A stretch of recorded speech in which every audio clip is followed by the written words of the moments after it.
मैं दावे से कह रही हूँ कि मिस्ड कॉल फ्रॉड के बारे में तो आपने सुना होगा, लेकिन मार्केट में नया नया कॉल मर्जिंग स्कैम भी आ गया है। इस स्कैम के बारे में आपको जानना बहुत ज़रूरी है, क्योंकि ये पूरा आपका अकाउंट खाली कर देगा। और सबसे बड़ी बात कि आप स्कैमर्स के हाथ में खुद अपने अकाउंट की चाबी देंगे। यहाँ हम आपको कॉल मर्जिंग स्कैम की डिटेल में जानकारी देने वाले हैं, जिसमें हम आपको ये बताने वाले हैं कि कैसे स्कैमर्स आपको गुमराह करके कॉल मर्जिंग कराकर ठगी कर रहे हैं।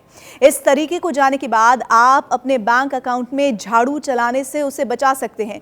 कॉल मर्जिंग स्कैम को लेकर यूपीआई ने हाल ही में सोशल मीडिया प्लेटफॉर्म एक्स पर एक पोस्ट किया है, जिसमें अलर्ट जारी किया गया है। यूपीआई ने अपने अलर्ट में यह बताया है कि स्कैमर्स आपके परिचित के दोस्त के नाम से कॉल करते हैं और फिर आपके बैंक अकाउंट का साफ कर देते हैं पूरा माल। और इसके साथ ही यूपीआई की पोस्ट में इस ट्रिक के बारे में भी विस्तार से बताया गया है कि इस स्कैम को इस अंदाज में पूरा किया जाता है, आपको जरा भी शक नहीं होता है। सबसे पहले स्कैमर्स जॉब, बिजनेस या फिर किसी इवेंट के इनविटेशन के लिए आपको कॉल करते हैं, जिसमें वो आपके किसी खास दोस्त का रेफरेंस देते हैं और बताते हैं कि आपको नंबर उसने दिया है, आपका जो नंबर है उसने दिया है। और इसे स्क्रीन पर उसी दौरान दूसरा कॉल वेटिंग में आता है, जिसे वो कहते हैं कि आपका दोस्त जो है वो किसी अननोन नंबर से आपको कॉल कर रहा है। वो दूसरे नंबर से आपको कॉल जो कर रहा है उसको कहता है कि आप उसे मर्ज कर लीजिए।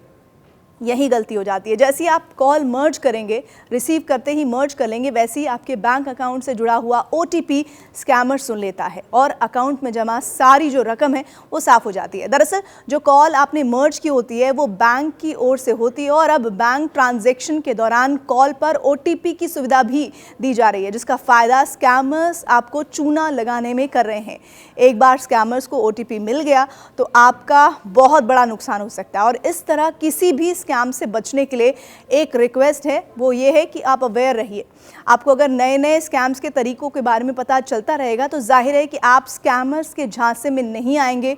लेकिन अगर आपको इस तरह के स्कैम्स के बारे में पता ही नहीं होगा तो आपको बहुत बड़ा नुकसान हो सकता है।